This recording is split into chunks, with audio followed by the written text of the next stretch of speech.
I'm Steve-O, and this is Jen. We're digital nomads who travel the world. Today, we're taking you to Vatican City. Good morning from Vatican City. We're here with every other single person in Rome trying to get into St. Peter's Basilica.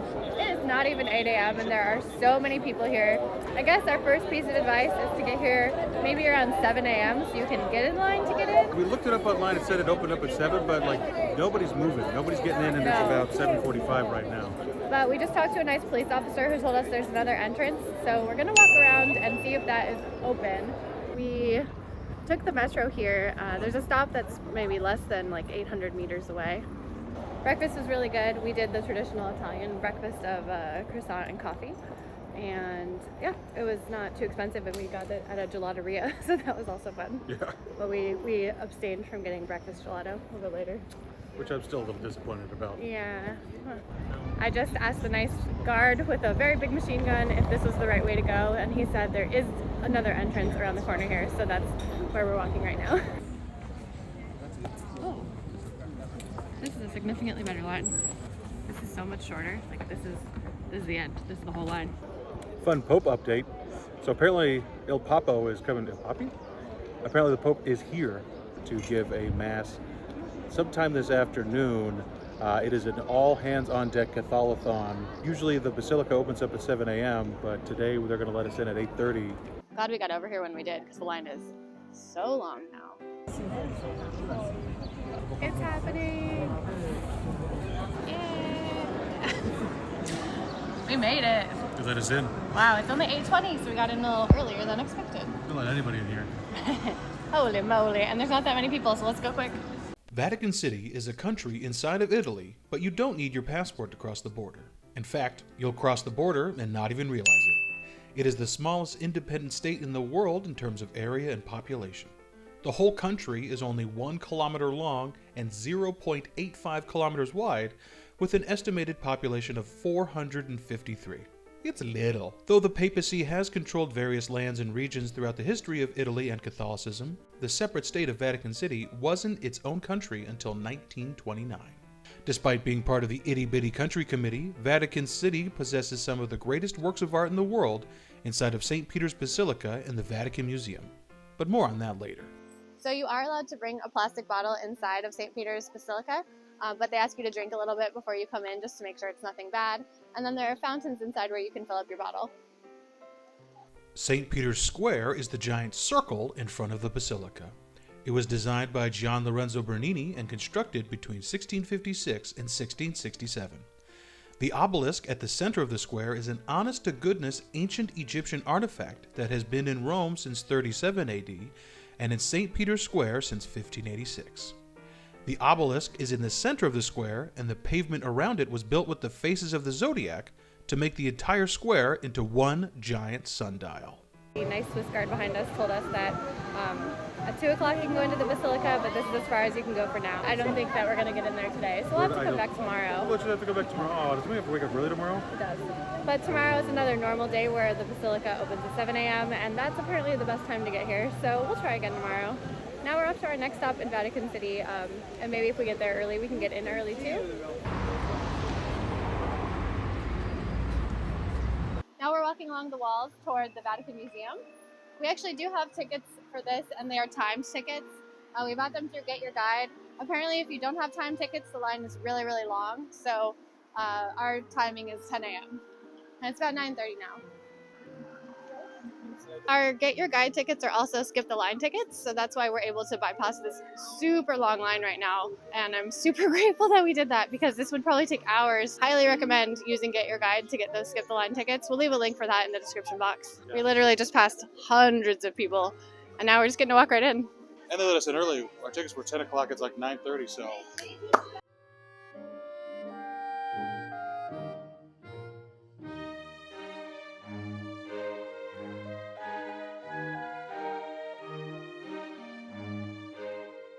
The Get Your Guide audio guide includes a map to make it easier to get around the museum.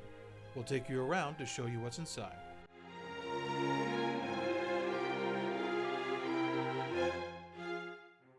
The first stop on our tour of the Vatican Museums, Egypt! Founded in 1839 by Pope Gregory XVI, These 9 rooms contain a bevy of ancient Egyptian artifacts, including mummies. Eek! We've got a great tip about this room we'll share with you a little later on, but not before we get to the Octagonal Courtyard! You can't miss this part of the tour. Mostly because you have to walk through the Octagonal Courtyard to get to the rest of the museum, but that's beside the point. This 8-sided courtyard is full of ancient Roman statuary put on display by Pope Julius II in 1506. In fact, 2 of the statues, the Laocoon and the Apollo Belvedere, have been in the exact same position since then, for over 500 years.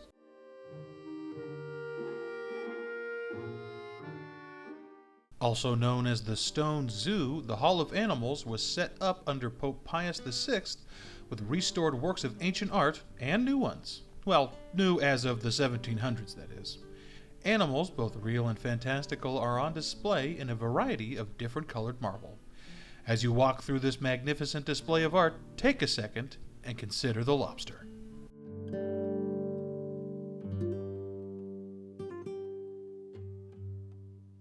The round room is surprisingly very round. The ceiling is fashioned after the famous dome of the Pantheon, also in Rome.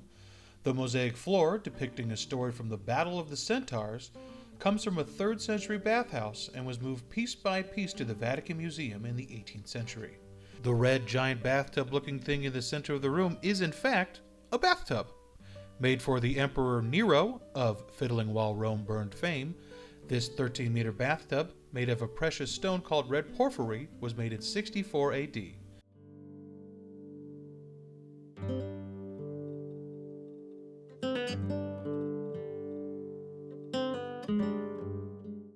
The Hall of Tapestries is perfect for anyone who's looked at a painting and thought to themselves, this would work better as a rug. The 12 tapestries depicting the life of Jesus were made in Belgium in the 16th century based on cartoons drawn by Raphael, and are in pretty good shape for 500-year-old rugs. The Gallery of Maps is a long hallway covered in 40 maps of Italy that show different regions and landmarks across the country. One side of the hallway shows off Italia Antiqua, or ancient Italy in the time of the Roman Empire, and the opposite side shows Italia Novia, or New Italy, which are maps of Italy as it existed in the late 16th century. And even though the maps are hundreds of years old, they are still about 80% accurate. The ceiling is also an art gallery unto itself, and good practice for looking up at art for the Sistine Chapel up ahead.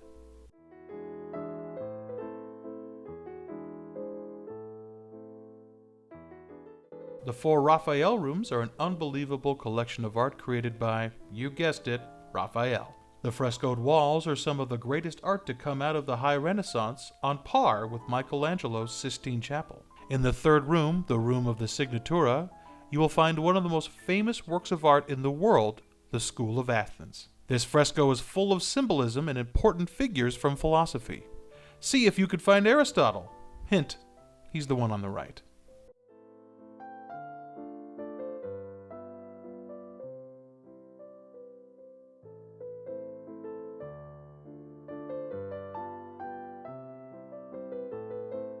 Not to be outdone by all of the Raphaels and Michelangelos, there are works by several other important artists in the Vatican Museum, including Van Gogh's Pietà, a miniature copy of Rodin's The Thinker, and even a painting by Salvador Dali.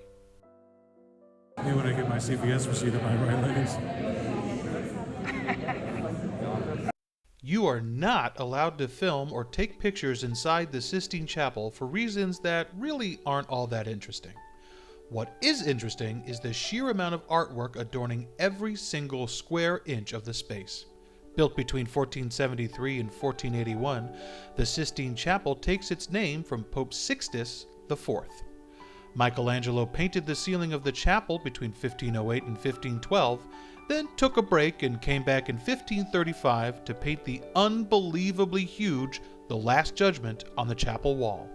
This is also the room where cardinals pick the next pope. Maybe I'll win next time. We just spent 4.5 hours inside of the Vatican Museum and the Sistine Chapel, which is connected to the museum. And it didn't feel like that long had passed, but we are pretty hungry now. There is so much to see. The audio guide is definitely worth it.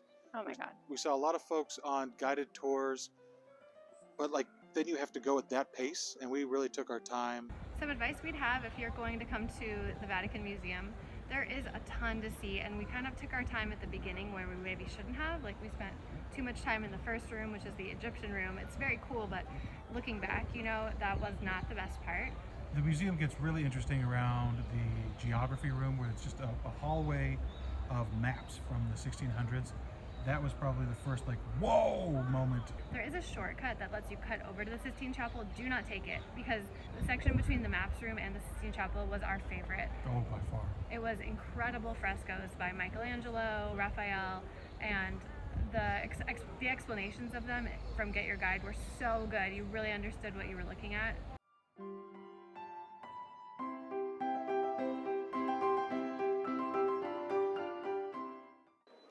One more thing we quickly wanted to mention about going into the Sistine Chapel.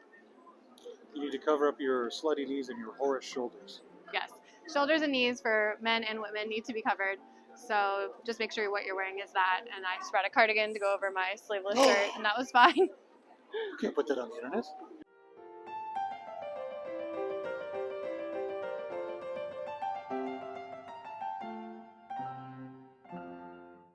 The next day, we went back to St. Peter's Square to try to get into St. Peter's Basilica again.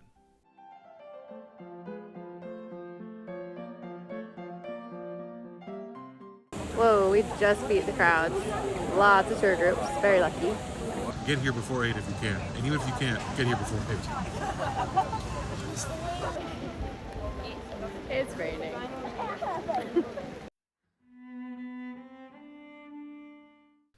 St. Peter's Basilica is the largest church in the world by interior measure. It took over 120 years to complete the massive church, and it is chock-a-block with works of art of staggering beauty. In fact, as soon as you walk into the church, you'll find Michelangelo's Pietà.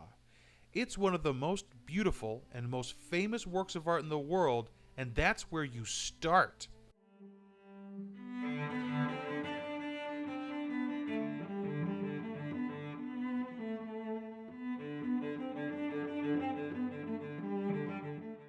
As you make your way around the cavernous chamber, you'll find statues of various popes and kings and queens, all bedecked in the allegorical symbolism of Christianity, the contemporaneous political situation, and their lives.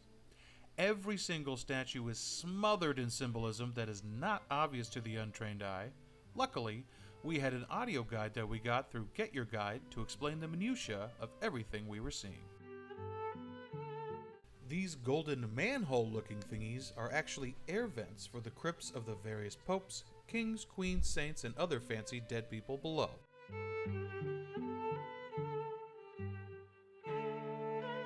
This statue of St. Peter has had his foot rubbed down to a nub by the millions of pilgrims who have visited the Basilica over the centuries and touched the statue for good luck and blessing.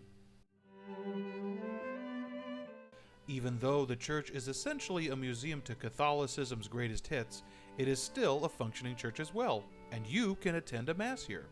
We saw a Mass in progress during our visit, as well as other religious rites being held. In the middle of the church is St. Peter's Baldachin, a gigantic 20-meter canopy of bronze that rests on top of the tomb of St. Peter, the church's namesake, disciple of Jesus, and first pope. The huge structure provides a bit of scale to how humongous the rest of the church actually is, and shows how small the people inside are in comparison. Designed by Gian Lorenzo Bernini, the canopy was built between 1623 and 1634, and remains the focal point of the church centuries later.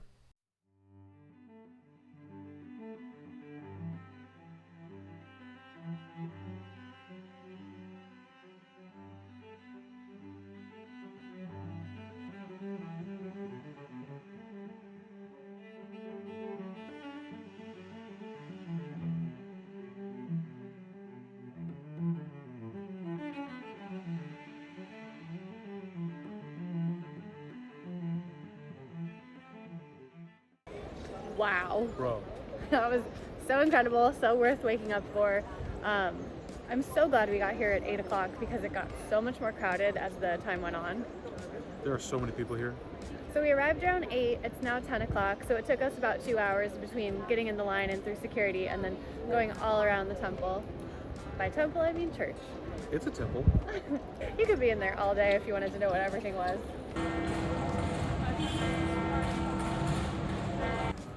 Here is the Vatican Post Office, so you can send a letter or postcard from the Vatican. So that's neat. So the reason you get here early is this is now the line. Wraps all the way around here. And back again. And back again to get into the Basilica. Googly moogly. Yeah, so definitely get here before 8 a.m. if you want to avoid being in line for probably hours. Look at these lines. Cannot even figure out where they begin or end. Well, they probably end at the Basilica, but where do they begin?